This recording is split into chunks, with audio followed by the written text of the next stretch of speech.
persona que viene y se le da amor tal como lo es la hermana Casasola y cada uno de ustedes.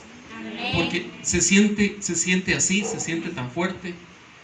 Muchísimas gracias a ella por este espacio, muchísimas gracias por compartirnos este pedacito de amor que es la iglesia de ustedes. Amén. Así pero este pedacito de amor es de Dios. Amén. ¿Verdad? Y este pedacito de amor es de Cristo. Entonces, nosotros solo venimos a contribuir con la obra de Cristo, con la misión de Cristo, que para eso estamos. Muchas veces yo he escuchado en muchos púlpitos, en los ambientes cristianos, que quién es apóstol, que quién es pastor, que nadie quiere ser pastor, que todo el mundo quiere ser apóstol, porque lo escucho mucho, pero simple y sencillamente somos siervos de Dios. Y esa servidumbre hacia Dios nos hace estar aquí, y esa servidumbre hacia Dios me hace estar aquí presente en conjunto con mi esposa Mercedes, porque nosotros tenemos ese mínimo llamado ante la grandeza de Dios, de poder predicar a las almas, de poder predicar la salvación de las almas y sobre todo recuperar, como dice la palabra, lo que se había perdido en cada momento, en cada instante de nuestras vidas. Entonces muchas veces nosotros en nuestras vidas, creo que ustedes lo han pasado, hemos querido recuperar lo perdido, hemos querido recuperar ese espacio ante Dios, y créanme que les voy a decir por experiencia personal y por testimonio, el espacio de Dios se recupera, lo perdido se recupera, porque por testimonio en esta vida, en este mundo, yo he estado cerca de la muerte varias veces y Dios me ha sacado de ella y Dios me tiene aquí, y si por alguna razón me tiene aquí es porque cada instante, cada motivo de nuestras vidas y cada segundo con mi esposa, así como me imagino que el corazón de ustedes lo siente, es precisamente estar cerca de la presencia de Dios cuando nos toque al final entregar cuentas. Eso es lo que nosotros queremos. Entonces, muchísimas gracias. Yo quiero empezar con una breve oración, diciendo siempre en esta prédica que se la entregamos y que nos inspire el Espíritu Santo, que se siente, lo sentí desde el momento que entramos aquí, que el Espíritu Santo guíe esta palabra, así como también nos inspire a todos nosotros, abra los oídos de ustedes y me dé la sabiduría, Señor, porque tal como hace 8 días ustedes se recuerdan, yo le dije al Señor que sin Él nada somos, que sin nada venimos a este mundo y sin nada nos vamos de Él. Todo lo que está aquí es del Señor. Bien, muchísimas gracias. Les quiero compartir la palabra que se llama Con la mirada fija en Jesús. Y la vida es una carrera cristiana para correr hacia Él. Así es la vida, una carrera cristiana para correr hacia Él. Pero para comenzar, si nosotros estamos en una iglesia que se es denominada cristiana, entonces, ¿a quién seguimos? Por ejemplo, en ejemplos vagos del mundo, ¿verdad? En ejemplos vagos. Para los que nos gusta el fútbol, entonces, para que los que le van a la Olimpia, en el caso de Honduras, ¿cómo se les dice? Olimpistas. A los que le van al Motagua, ¿qué? Motagüenses. Entonces, uno normalmente se autodenomina por lo que uno sigue. Y entonces, en este caso, con simples ejemplos en la vida, pero el mayor ejemplo que nos identifica y nos tiene a todos aquí es que seguimos a Cristo. Entonces, si seguimos a Cristo, somos calificados cristianos. Entonces, ese es el momento justo, el momento más bello de nuestras vidas, porque una cosa es ser llamado cristiano, otra cosa es ser verdaderamente cristiano, y otra cosa es salvo con la vida como cristiano que nosotros luchamos todos los días. Todos los días. Entonces acá, cuando yo me refiero a lo que se dice con la mirada fija en Jesús, es precisamente llevar todos nuestros actos de nuestra vida, todos los momentos de nuestra vida, de una manera fuertemente cristiana, sin perder la mirada en Jesús, sin perder la mirada en Cristo. Y tener esa mirada en Jesús no es nada más, es como estar en medio, porque hay una parte que dice, bueno, yo soy salvo porque soy cristiano. Porque muchas veces lo escuchamos, ¿verdad? En toda nuestra América Latina, yo escucho, yo soy salvo porque soy cristiano. Pero otra cosa es ser cristiano, comportarnos como cristianos, poner lo mejor como cristianos y poner los ojos en Jesús. Pues de eso se trata. De eso se trata de lo que vamos a compartir un poquito hoy, la palabra. Entonces, quiero comenzar comentándoles también que en Hebreos, vamos a ir a la palabra, en Hebreos 12, por favor. 1, 2, ustedes me dirán cuando ya estemos ahí. En Hebreos 12, 1, 2. En Hebreos 12, 1, 2. ¿Ya están ahí? Amén. Bueno. Dice, puestos los ojos en Jesús, por tanto, nosotros también teniendo en derredor nuestro tan grande nube de testigos, despojémonos de todo peso y del pecado que nos asedia, y corramos con paciencia a la carrera que tenemos por delante. Puestos los ojos en Jesús, el autor y consumador de la fe, el cual por el gozo puesto delante de él sufrió la cruz, menospreciando el oprobio, y se sentó a la diestra del trono de Dios. Si ustedes se dan cuenta en este versículo, es un versículo relativamente grande con respecto a otros y relativamente pequeño con respecto a otros de la palabra, porque la palabra es perfecta. Toda la palabra de la Biblia es más que perfecta. Entonces, si ustedes se dan cuenta acá, vamos a analizar de a poquito esto. Y nos dice aquí 2 veces que tenemos que tener puesta la mirada ¿en quién? En Jesús. Entonces acá nos dice, por tanto nosotros también teniendo en derredor nuestro, dice, tan grande nube de testigos. Y a mí me enamoró mucho este versículo porque en una actividad que tuvimos en casa con mi esposa, esto fue motivo también de un análisis en cierta forma, y me enamoró mucho este versículo, porque aquí dice, derredor nuestro tan grande nube de testigos. Muchas veces ustedes han escuchado hablar a los abuelos, a las abuelas, a los padres, a las mamás, a los amigos en decirnos, no está solo y entre el cielo y la tierra, ¿qué es lo que dice? No hay nada oculto. Entonces, aquí, fíjense bien lo que dice la palabra. Dice, en derredor nuestro tan grande nube de testigos. ¿Quién es nuestro primer testigo? Es Dios. El otro es su Hijo Jesucristo, el Espíritu Santo.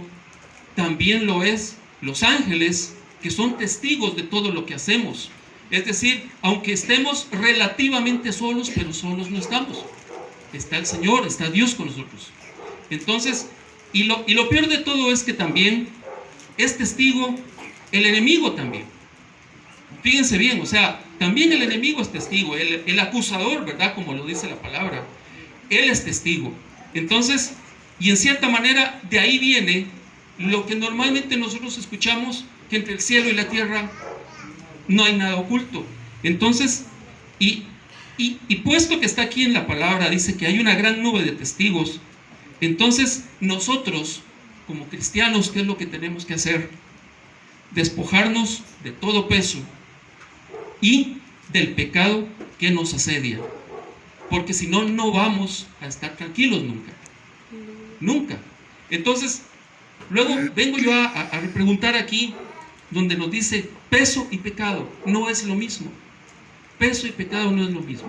Hay pesos que nosotros venimos acarreando en nuestras vidas que no son necesariamente pecados. Por ejemplo, hay unos pesos que uno mismo se los pone. Cuando yo estaba hablando, por ejemplo, del fútbol, porque mi vida antes, ahí les voy a contar en otra oportunidad, yo fui futbolero, pero si hablamos de fútbol, en la Biblia no dice que el fútbol sea malo, en ningún momento, pero cuando a veces, por ver fútbol, no venimos a la iglesia, o no hacemos lo que Dios nos pide, entonces eso se constituye en peso. O muchas veces, en el caso de las damas, que hay mucha dama que, por ejemplo, hoy domingo andan en los moles, no digamos en nuestra Honduras, sino también en nuestros países de América Latina. Hay mucha dama que se pierde en cosas materiales que no valen la pena. Entonces se van poniendo cargas y pesos que no son pecado, pero son pesos. También pesos son, por ejemplo, hay personas que vienen acarreando como peso su pasado, el pasado de la persona que vive con ellos. Esos son pesos también. Entonces se viven machacando hasta un cargo de conciencia. Qué lástima que yo pasé esto, no hubiera hecho esto, porque si no, no me hubiera salido aquello, y así. Entonces nos vamos poniendo pesos en la vida. Entonces, y también cuando vivimos el presente, nos ponemos pesos del presente. Vivimos más preocupados por el pasado o por lo que vamos a hacer el día de mañana, que eso es otro peso. Y cuando en realidad es dedicarle el día al Señor. Amén. Todos los días de nuestra vida, cada segundo, cada minuto, cada respiro, porque cada respiro es del Señor. Amén. Y entonces he aquí que nosotros somos responsables de los pesos que nosotros mismos nos ponemos encima. Y en este sentido de ideas también, dice acá que nos libremos también de los pecados. Como buenos cristianos, ustedes mejor que nadie saben que el pecado, ¿qué es el pecado? Es lo que nos aleja de Dios. El pecado es lo que el enemigo quiere que hagamos. El pecado es lo que el enemigo quiere que nosotros promovamos en el mundo y que el mundo gane nuestros corazones. Cuando en realidad, nosotros, gracias por el volumen, cuando en realidad, en cierta forma, el pecado es lo que el enemigo quiere que hagamos caso, pero nosotros, por el libre albedrío, nosotros, cuando vino Jesús, cuando se hizo hombre y cuando Él se sacrificó por nosotros, entonces Él nos libró de ese pecado. Él, a través de su sacrificio en la cruz, nos liberó de ese pecado. Su sangre preciosa mató al enemigo por completo y lo sigue venciendo día tras día, esa sangre preciosa de Cristo. Entonces, y en esta manera de decirlo, entonces el pecado nos trata de aislar de nuestro Señor. Entonces, este versículo es preciosamente maravilloso porque, si ustedes se dan cuenta, tenemos una gran nube de testigos, ya sabemos quién es. Aunque no haya nadie a nuestro alrededor, ya sabemos. Y no digamos también las personas. Tenemos que librarnos en cierta manera de los pesos y del pecado que nos asedia. Y dice acá, y corramos con paciencia la carrera que tenemos por delante. Con paciencia. Si bien dice carrera, porque normalmente en este mundo, una carrera, lo que sea, una carrera de atletismo, deportiva, universitaria, lo que sea, una carrera se trata de premiar a quien llega primero, pero no normalmente. Desde el punto de vista de la Biblia y de Dios, no es el que llega primero, es el que sabe llegar con Cristo en el corazón. Esa es la carrera que nos pide Cristo y Jesús en cada uno de ustedes. Por eso bien dice maravillosamente la palabra, los tiempos de Dios son perfectos. Porque nunca nosotros nos vamos a morir, que si pasó esto, conseguimos aquello, que por ejemplo logramos conseguir el carro de lujo, la casa de lujo. No, la carrera es llevar a Dios en el corazón, a Jesucristo en el corazón, y la carrera la vamos a terminar bien, que cuando nos toque entregar cuentas, entonces vamos a saber entregar la carrera de nuestra vida, de la vida de todos y cada uno de ustedes. Y vamos a entregar no solo la vida, vamos a entregar todo lo que hicimos que haya sido inscrito en el libro de la vida. Y vamos a entregar todos nuestra alma para ser salvos durante toda la vida. Por eso dice aquí la palabra que la carrera la tenemos que correr con paciencia. Entonces hay que correrla con sabiduría. Entonces, y la carrera debe de estar como bien dice la palabra, puestos los ojos en Jesús. Bueno, ¿quién es Jesús? ¿Quién es el Cristo? ¿Quién es esa persona? A mí me gusta mucho escuchar cuando las personas o predicadores o se hace análisis específicos cuando hablan de Jesús. Es que tratan de definirlo como, no, que Él se hizo mitad Dios, mitad hombre. Y no, Él se hizo 100% hombre, siendo 100% Dios. Porque si Él se hubiese hecho simple, sencillamente mitad hombre, Él no hubiese sufrido lo que el hombre sufre cuando llegó al Calvario, cuando llegó a la cruz. Entonces Jesús es aquel 100% hombre que siendo 100% Dios se inmoló, se sacrificó, puso todo su poder a un lado. ¿Por qué?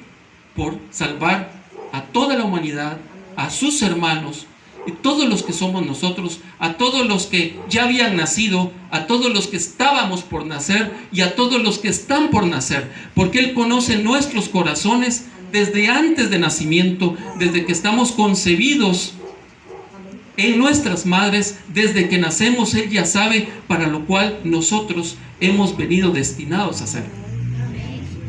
Recordemos también que dice la palabra como Génesis, que desde el principio Jesús estaba con el Señor.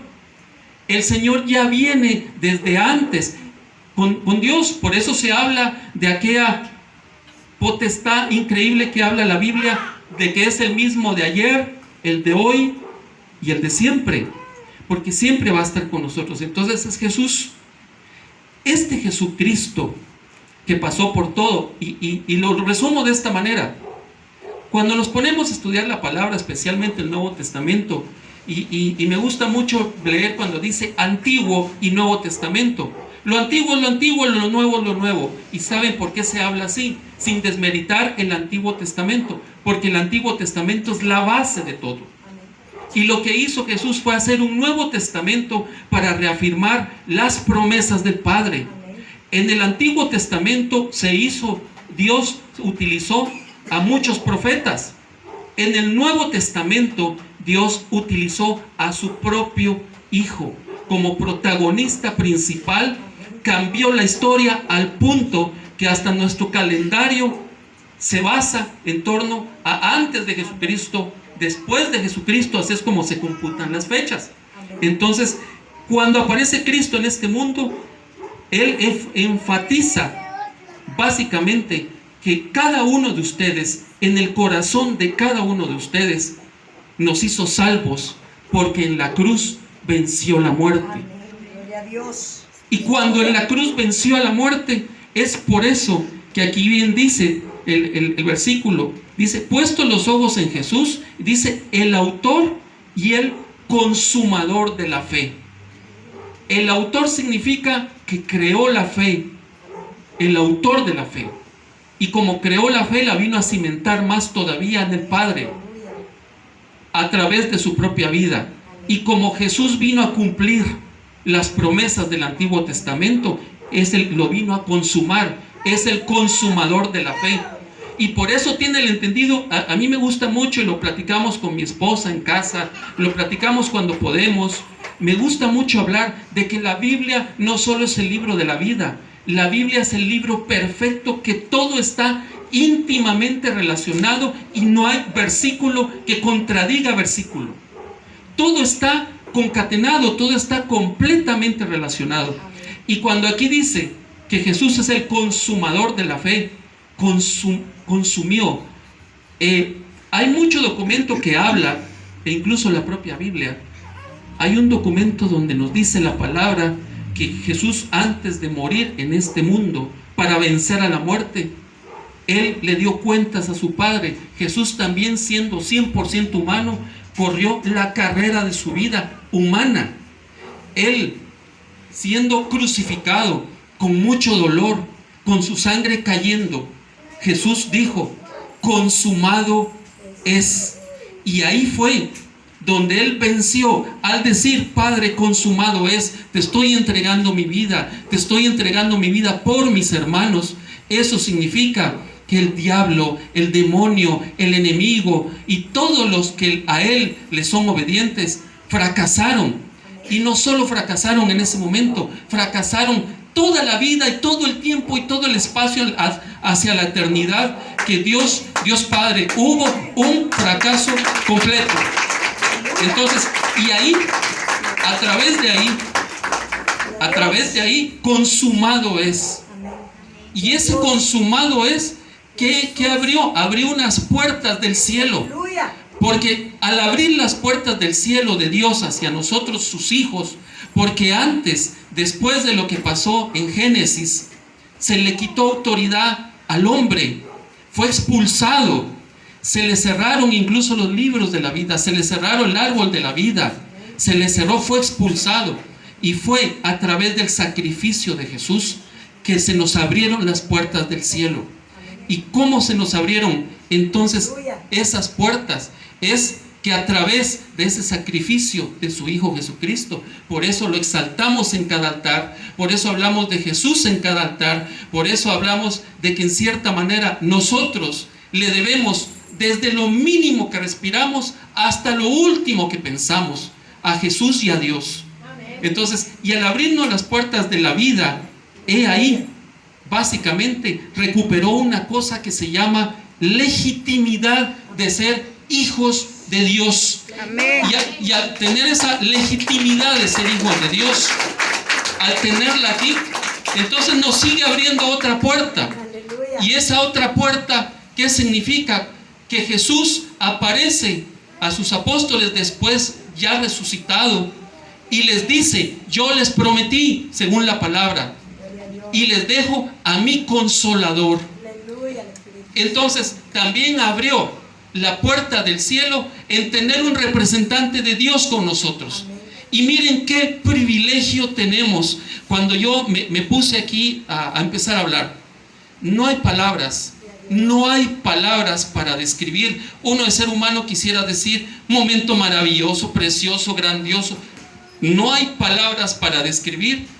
Es cuando el Espíritu Santo se empodera de lugares como este, como cuando nosotros venimos en la alabanza, en el ayuno, en la oración, y cuando nos dejamos llevar por el propio Espíritu Santo. Entonces, si ustedes se dan cuenta, este versículo relativamente pequeño dice mucho. Por eso les decía, comparado con otros versículos resulta ser grande, o comparado con otros es pequeño. Pero aquí bien dice que Él fue no solo el autor y el consumador de la fe, dice: el cual por el gozo puesto delante, con gozo, con alegría, delante sufrió la cruz. Y esa cruz, en el momento histórico de Roma, ustedes sabían que los romanos en esos momentos históricos, cuando apresaban, cuando conquistaban pueblos en toda Europa, en toda Asia, cuando Roma llegaba, a los primeros que se les ponían enfrente, normalmente en Asia, imponían la crucifixión. ¿Y saben por qué imponían la crucifixión? Porque era el acto más doloroso, más tormentoso. Incluía lo que nuestro Jesús pasó, una tortura previa a llegar a la cruz. Pero Jesús, siendo hombre, 100% hombre, lo hizo con gozo para llegar a esa cruz por el perdón de nuestros pecados. Como bien lo decía la Madre Casasola aquí, delante de Dios somos tan chiquitos, delante de Dios somos a veces, no somos puros delante de Dios, pero a través del sacrificio de su Hijo Jesús, vino y nos quitó esa impureza, nos lavó por completo. Entonces lo que nosotros tenemos que hacer es, obviamente, tener esa mirada fija en Jesús, porque Él es mucho más que el héroe nuestro. Y Él, a través de sufrir como hombre, 100% hombre, hoy en día es 100% Dios, sentado a la diestra del Padre, cuidándonos, porque Él se ha convertido en nuestro abogado. Él se ha convertido en aquel ser mucho más glorioso, que va a regresar por segunda vez muchísimo más glorificado, más glorificado cuando venga la nueva Jerusalén, mucho más glorificado y más glorificado cada vez siempre. El hombre que fue 100% humillado regresará glorificado, porque hoy es 100% Dios y Él cumplió su palabra. Entonces, he aquí la comprensión entonces de lo que es ser cristiano. Ser cristiano es seguir a Cristo. Por lógica razón, la lógica humana, que no se compara en absolutamente nada, que es una micra con la lógica de Dios, con el pensamiento de Dios, con la voluntad de Dios. Pero sin embargo, tenemos el privilegio de seguir a Cristo, porque recordemos bien, como decía Juan, Jesucristo es el camino, la verdad y la vida. Entonces, cuando Jesucristo se convierte precisamente y viene siendo, obviamente es la verdad porque Él todo lo cumplió. Es la verdad porque Él es 100% Dios. Es la verdad porque 100% hombre se sacrificó por nosotros. Y es la verdad porque nadie llega al Padre sino a través de Él. Y entonces, y en cierta manera, aquí viene la situación muy peculiar para nosotros. Cuando yo viví un tiempo en Brasil, a mí me gustó mucho una expresión que en portugués se dice: o son 8 o es 80, o son 8, dicen allá, o es 80, o se es nada, o se es todo. Entonces lo que nos pide, los que queremos ser seguidores de Cristo en todo, es dar el 80, no el 8, es darlo todo, no solo nada. Entonces de ahí se entiende bien lógicamente en el pensamiento cristiano: no podemos tener a mitad nada, lo tenemos que entregar todo. Y si lo hemos entregado todo, y si lo hemos sufrido todo, y si lo hemos dado todo por nombre del Señor, créanme, Dios está feliz con nosotros. Al final, cuando Él va a pedir cuentas, Él no va a pedir perfección, porque Dios es tan perfecto que sabe que nosotros somos imperfectos. Entonces, por lo tanto, Él nos va a pedir cuentas no por el hecho si nos salió bien o no. Él nos va a pedir cuentas porque Él conoce nuestro corazón y Él va a saber determinar si en realidad nosotros lo hicimos hacia la mirando a Jesús. De ahí hay que hacerlo bien apegado a la fe, porque sin la fe y sin el amor no podemos ser salvos. No podemos. Entonces, quiero que vayamos a Reyes 18:21. Reyes 18:21. ¿Estamos ya en Reyes 18:21? ¿Sí? Listo. Y dice: y acercándose Elías a todo el pueblo, dijo: ¿hasta cuándo claudicaréis vosotros entre los pensamientos? Si Jehová es Dios, seguidle, y si Baal, id en pos de él. Fíjense aquí, es lo que yo les decía: o son 8 o son 80, o se sigue a Dios o se sigue a cualquier cosa que no sea Dios. Yo lo digo así, a cualquier cosa, porque sin Dios todo es cualquier cosa. Con Dios todo tiene sentido. Por el amor de Dios todo tiene sentido. Entonces, de aquí es importante. Entonces, muchas veces nosotros los seres humanos tenemos dudas. Me voy detrás de Dios, voy detrás de Baal, voy detrás del mundo. Entonces, y muchas veces eso nos causa dudas. A veces, como seres humanos. Y muchas veces circunstancias como situaciones económicas, circunstancias como problemas personales, circunstancias como no se tiene empleo, circunstancias como tengo problemas con mi papá, mi mamá, mi hermano, mi familia, o muchas circunstancias. Y ustedes saben que es una circunstancia.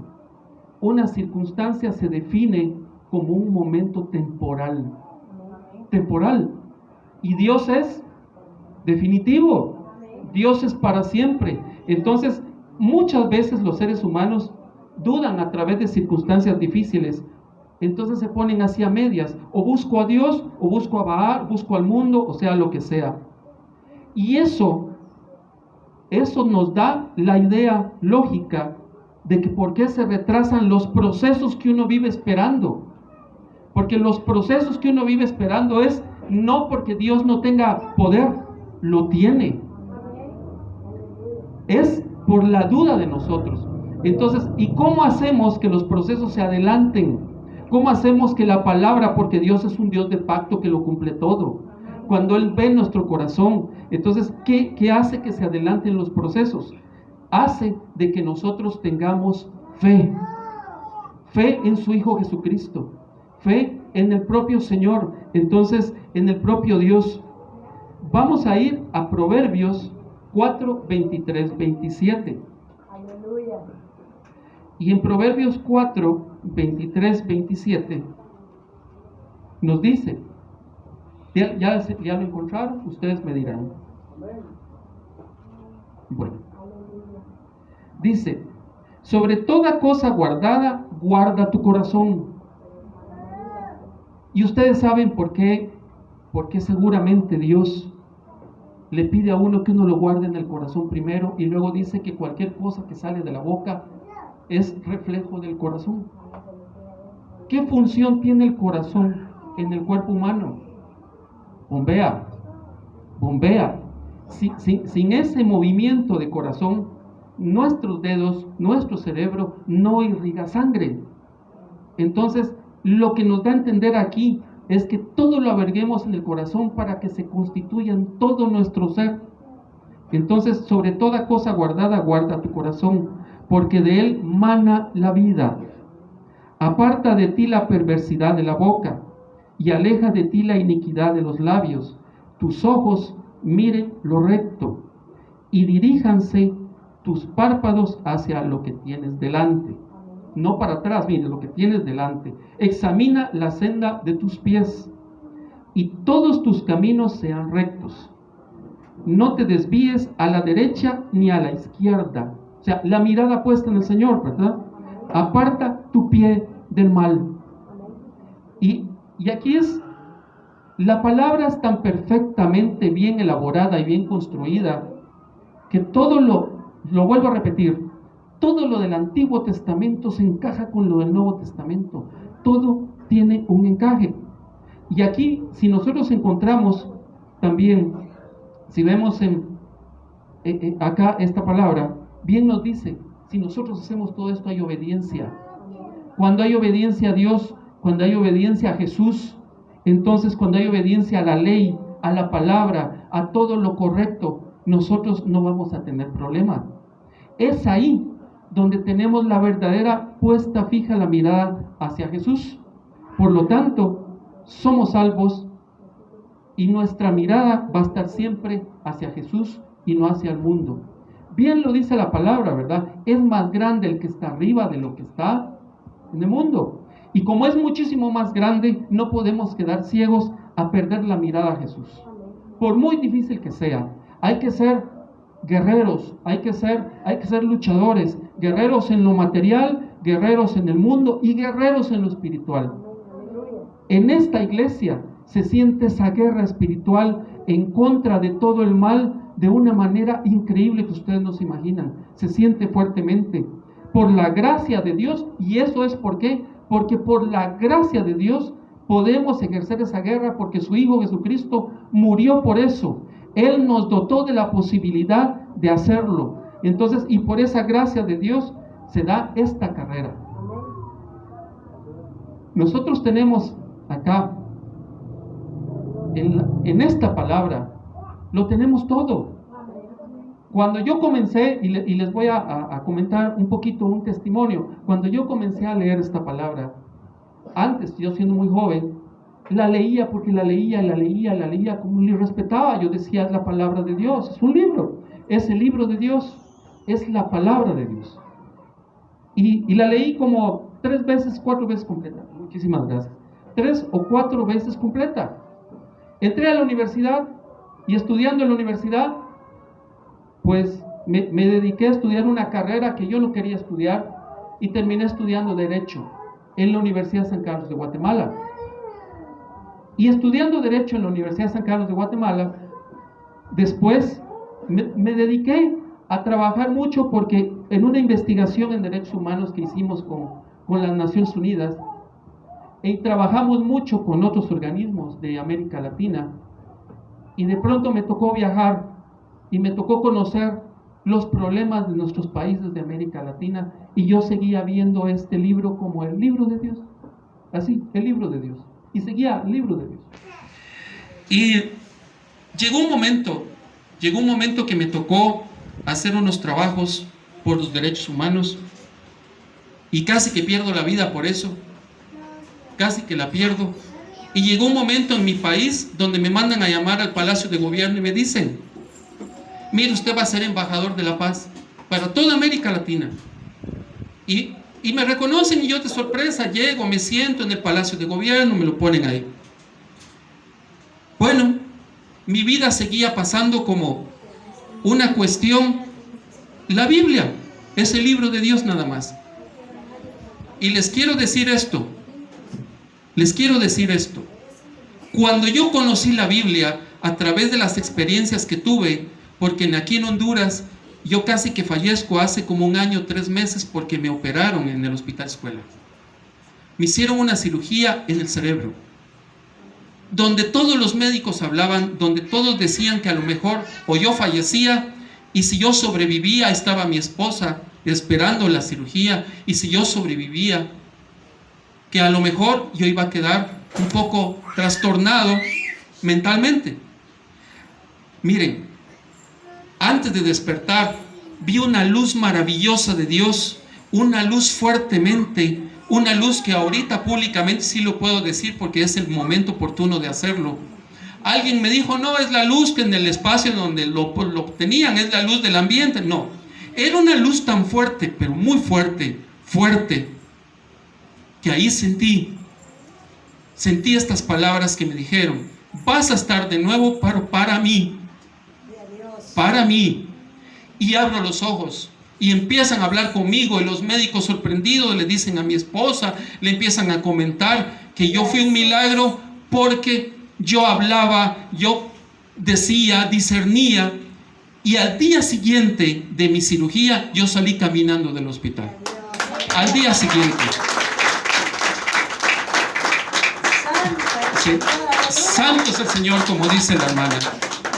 Entonces es ahí donde este libro para mí ya no fue un simple libro de la vida, la Biblia, la palabra de Dios. Es cuando uno lo hace carne, cuando uno lo empieza a vivir. Y aprendí algo. Claro, es bueno conocer la palabra de Dios, hay que embeberse de la palabra de Dios, hay que estar enamorado de la palabra de Dios. Pero si ustedes no la saben toda, no se preocupen. Lo importante es que uno viva la palabra de Dios, y lo importante es de que uno esté con Dios. Uno sienta que esa carrera de la vida uno va a saber entregar cuentas.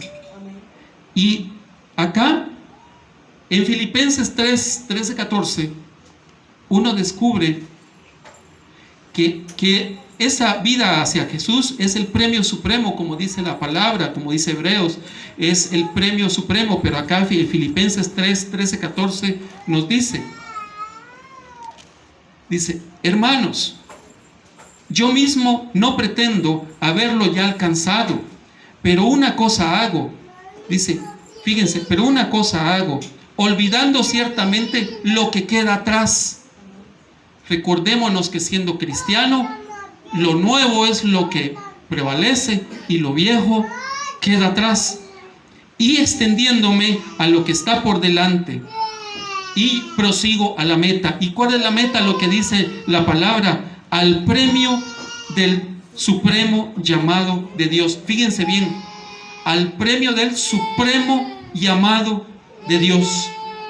Y ese supremo llamado de Dios, yo sé que muchos de ustedes que están aquí no me van a dejar mentir. Cuando uno sufre en la vida, cuando uno pasa por estas pruebas, cuando uno está, el llamado de Dios es más fácil. muchas personas dicen, no, me va mal y rápido se desinflan, ¿verdad? Especialmente en nuestros países de América Latina se desinflan con facilidad, pero no. En cuanto más difícil está la vida, es cuando Dios está con uno y el llamado está ahí. Y es cuando el diablo pierde. Porque en todas las circunstancias de la vida, que ya sabemos, circunstancias son cosas pasajeras, no van a quitar en ningún momento la gloria del Padre, la sangre preciosa de Jesucristo en todo lo que somos y en todo lo que vamos a hacer por Él y su nombre. Es aquí, por eso es importante tener los ojos puestos en Jesús y no en las circunstancias. Porque las circunstancias van a conseguir que nosotros nos desanimemos, van a conseguir que nosotros nos sintamos derrotados, y es cuando le abrimos las puertas al enemigo y él se va a sentir feliz ahí. Y no, esas son circunstancias que son temporales como él. Lo definitivo es la gloria de Dios. Por eso acá nosotros entendemos fácilmente que, por ejemplo, nos dice otra vez Juan, solo Jesús es el camino, la verdad y la vida. Y nadie, fíjense, la palabra nadie viene al Padre sino por mí. El término nadie significa, incluye a todos los seres humanos, no importando si es católico, mormón, cristiano, musulmán, lo que sea. Dice a nadie, a nadie. Entonces prácticamente nos está diciendo de una manera clara que tener la mirada en Jesús, tener la mirada en Cristo, ponerlo como ejemplo en nuestras vidas, anteponer siempre en nuestras oraciones. Hay que ayunar, hay que ayunar, hay que darle mucho al Señor. Y sobre todo en este momento, en nuestra Honduras querida, está pasando por momentos difíciles, así como mi país, así como muchos países. Pero yo les pido que como buenos cristianos pongamos el ejemplo, y aunque las circunstancias sean difíciles, son nada más temporales, y tengamos a Jesús de frente. En Hechos 4:12, para terminar, en Hechos 4:12 dice también con mucha claridad: y en ningún otro hay salvación, en ningún otro hay salvación, porque no hay otro nombre bajo el cielo dado a los hombres en que podamos ser salvos. Y lo vuelvo a repetir: y en ningún otro. Eso significa que es Jesús.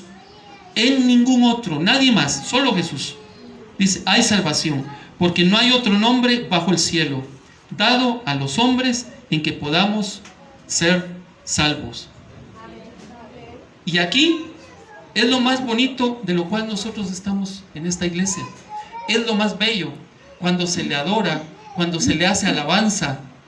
Es ese único ser que es Jesús, a través también del Espíritu Santo que viene, porque el Espíritu Santo es el que nos dice qué es lo que dice Jesús, porque Jesús es el que interpreta lo que el Padre le dice, porque así dice la palabra. Es el Padre, lo dice al Espíritu Santo, y el Espíritu Santo nos lo dice a nosotros y nos lo hace sentir a nosotros. Y lo más bello es que cuando ustedes vienen, si algunos vienen el domingo, nada más tienen el tiempo el domingo por sus trabajos, pues perfecto, pues vienen aquí a encontrarse con esa única entidad que es el Hijo de Dios, a encontrarse con la voluntad de Dios a través del encuentro con el Espíritu Santo y con la sangre preciosa de Dios, porque los bendice a cada uno de ustedes, el corazón de cada uno de ustedes, a la familia de cada uno de ustedes. Y les quiero decir algo: la bendición es segura, la bendición es firme, la bendición se cumplirá, la bendición es un propósito, porque el Dios Padre es un Dios de pacto que va a cumplir la palabra con todo lo que ustedes le pidan, cuando es de corazón, con fe en el Señor. Así es de que muchísimas gracias, hermana Casasola, madre Casasola, gracias por prestarme este maravilloso púlpito que tienen ustedes aquí, y gracias en el nombre de mi esposa también, que es una sierva de Dios, que ustedes no se imaginan cuánto me ha inspirado en la vida y en cierta manera muy amables y gracias. Gracias, hermanas. Aleluya. Papás están enseñados aquí.